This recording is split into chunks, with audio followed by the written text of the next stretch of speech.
खुलुमबाय सुनाफोरा आंनि मोनसे गोदान ब्लग सामथामखौ फिन खेबसेयाव बरबावबाय सबाय माजि भगवाननि महर लासिनोफोर दामुगै इनफाय ब्लगखौफोरा जोबोद नायला मोनजाबाय हानायनि इन्टारेस्टिं खालामनो सेस्था खालामगोन आङो अन्यखौ बादो ओमफ्राय आंनि हालतखौ नायदो फिसाजों जादा मा खालामजोबखो ओमफ्राय नैयाव गाजरजों मटरजों मालाय जिनानै एरगासिनो दङ एवगासिनो दङ हरे कृष्ण अरजाला बिमाया बेखौनो एवगोनबो मा जादों नोङो आइसक्रिम अयथासार आइसक्रिम दखानाव हाबजाया 10 थाखानि आइसक्रिम नारा नाथार लाबोनांबाय दे जादो दे थारमाने जों बिमा फिसा सानैजोंहाय बाजाराव थांनानै फैबाय आरोना नै जोगोनार लाबोदों आङो 20 थाखानोमोन 10 थाखानि हबावदोहाय होननानै 10 थाखानि बिदानानै लाबोदों आरोना 30 थाखानि लाबोबाय थाव गोथां दालि बिस्कुट ओमफ्राय नै टेनटेने नैबेखौ नुनानै हमनो हाखासिगोन ना हान्थिनायाव लाग्रा बुस्थुआ दसनाफोर येस पटापट रेडि खालामनोसै आङो नांगौ जादों आरोना दंखायोमोन सिगाङाव बायनायबो ओमफ्राय एसे नांदेरगोन बायदि मोननानै आङो लानानै फैखाबाय आरोना दा नारानाथार बहा मोननो नांगौ होनबा लायब्रबग्राथ' गैला नालाय आंहा बे ओंखायनो लाबोबाय आरो सुनाफोर बेखौनो ओमफ्राय ओरै क्लिनिक प्लास थाव मा लानो मा मानो बेखौनो बेनिफ्रायहाय लाबोदोंसो हय अह मा लाबोदों प्लास्टिक गोसोमा बेखौबो नोंथांमोननो फोरमायनोसै बावबाय लायनो थांदोंमोन आङो देसि दाउ नाथाय आं मोनबोआसै दाउआनो खालि सेरसेनि बारा सेरसे 300 ग्राम बिदिल'सै आरोना माने आं एसे टाइम जानानै थांबाय नालाय ओंखायनो हाखवा जाबाय आं अन्य खामानि मावनानैहाय बिसिनि आलमारि फोसाबनानै आं बेबायदि जाबाय आरोना मावबानो ओंखार दांबानो ओंखार माने गरम बोथोरनि आलदा थान्दा बोथोरनि आलदा ड्रेसफोरखौ स्राय खनजोबनानै बिदि अबस्था जाबाय आङो आरो हप्पासे बाल्थिङाव जिनिस दङ सोमग्रोबावसै नै ओमफ्राय आं ना लानानै फैबाय आरोना लकेल ना सुनानै दोनसै बेजों एग्लिनानै बेखौनो साप्लाय आरोना मैयानिफ्राय रानस्रांलायबाय गोदान सुनायखौ लामलायबाय लेडिसफोरनि खामानि ग्रोब गोदा खनसिगोन ओमफ्राय बिथाङा मालबो बावलांदों आरोना बेखौ सोखाबाय आङो आरो दंबावो नैनिफ्राय माखासे अबेबा बावलांदों माने गालांखादों बायदि आरो दा लांफादो होननाय बायदि जाबाय खोमा अननायजों आरोना एबारना ओंख्रि ओंखामाव हाबनोसै ओमफ्राय बियो बे अबस्थायैनो दंथ'यो न' टेनसन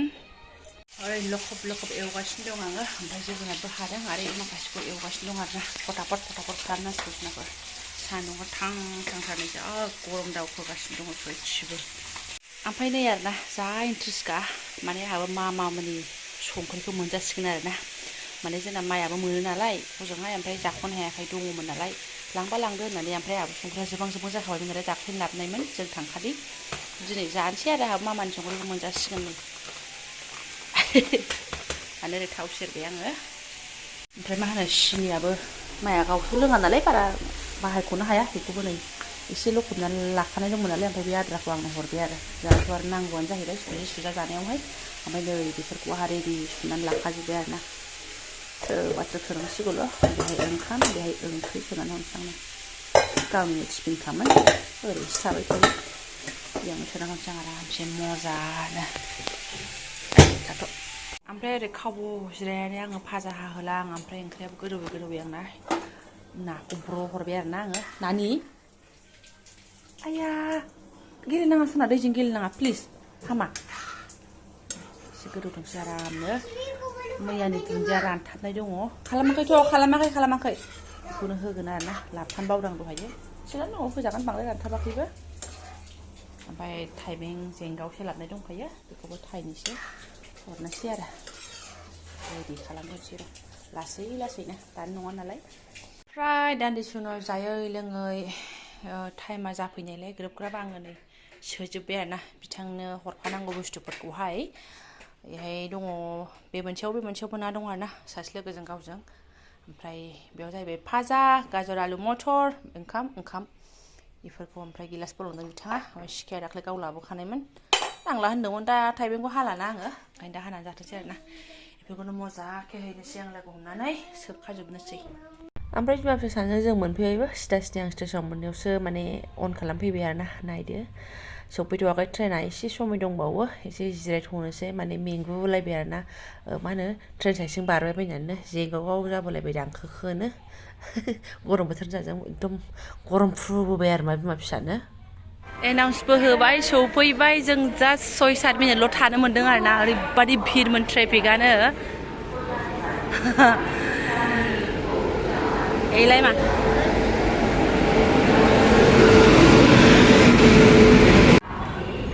Boरै बिफाया बोरै मा बिफाया नायबाय था बिफाखौ नायबाय था बारग'लांगोन बिफाया नङाबा नायबाय था B1 मा नुवाखै बिफाखौ नुनाय लोगो लोगो फिउ बाथारनानै हरनाय मालाय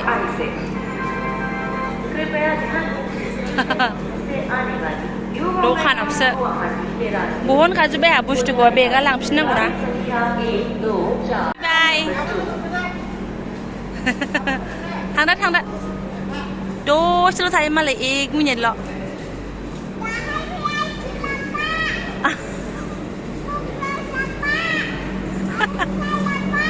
लाबोगोन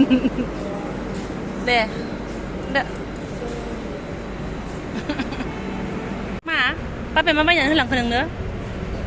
बाबाया मा बायदों वा ओमफ्राय बे फैसाया आंखोला होदों ओमफ्राय मानोथो आंखोल फैसाखौ लाखो नों मा नों आंखोल फैसाखौ मानो लाखो नानि हा मेथाइ जानो होदों अननानै जा अननानै होदों होनबाय थाबाय अननानै होदों आंखोला जा सोहैगोन दे थेमायाव दे हरदो मा बेयावसो सोगोन भगबान बिमायासो आजावलायबावो नामा उरायलांथारबाय मालाय नै एक्स ट्रेना बेसेबा गोलाव मोनहैलायबाय खोमा ओमफ्राय जों दाबो लरायनो रोङा आरोना नैबे सासे सुबुङानो जुस लोंगासिनो दङ केकखौ न'आव जादो दे सोना दे थांबाय आरोना सोरनाबा ओमफ्राय लोगों फैबाय खनसेबाव ओंखाम हरबाय आरो माथो जाखो ओमफ्राय एबारथ' थाब फैदोंमोन गोजाम बोसोरनि सुटिबो फैदोंमोन आरो गोदान बोसोरनि खनसे फैखाबाय ओमफ्राय एबार अबेबा डिउटि गोलैसिगोन खोमा ओंखायनो फैखाबाय आरो मालाय सुबिदा नायनानै एबार थाब फैनो मोनगोन ना मोनला खुनु खोथा गैला इलेक्सन ओरै गोलैसिगोन ना इलेक्सन डिउटि ओरै केदारनाथ अमरनाथ माबा माबि डिउटि गोलैलाबायहाय बिसिना समय लायै समय आरोना ओइ नै मा जाखो गिदों ट्रेन फैनायखौ गिदों ट्रेना मालाय बैथिंसो दा दे लोंजुदो थांसै आरो ओरैनोबाबो जोंहा बे एक्सखौ नुवाबा गोजोननाय मोनाना बे ट्रेन साइडनि एक्स बेखौ नुबासो थांबाय बिदि आरोना दाख्लैनियावथ' खनसे बिदिनो जादों गावबो सुखुवाब्रा उल्थासो ओंखारनानै फैफिनलायो गुवाहाटिजों थांनाय नै राजधानि एक्सप्रेस फैबावबाय ओमफ्राय मा होनो बिथांमोना गुवाहाटियाव थांग्रोदोंमोन नालाय दहाय फुङावनो बेनिफ्रायहाय ओरैनोथ' न'आव हाबफिनोमोन नै दा फैनाय ट्रेनजों न'आव फैफिनोमोन खिन्थु बेजों डाइरेक्ट थांबायसो आरोना एबारना बिदि हाबला हाबलि गैला ग्रोब खालामखाबाय थांबाय आरो दाख्लै फैनायाव जाय लोगोजों फैदोंमोन सानैजों बे एखे सुटि एखे ज' थांफिनबाय आरोना लोगोआ अबेनि होनगोनथाय जायखिया ओरैनो आरोना बरपेटा ना सुरपेटा ना मा बावलायलांबाय आङो जायखिया ज' थांबाय थ' थांसै मा सनाथ' ओमफ्राय प्लास्टिकआव खुगायाव सोनो नाङा लोखि आरो मा नायबावनो माने स्टेसनाव फैबाथाय बिदि समाव माने बिफाखौ मोनलांनांगौ आरो थ' थांसै बाबाया जोंना माबा लायगोनब्रा आखर लायगोन ओमफ्राय आइसक्रिम लायगोन दे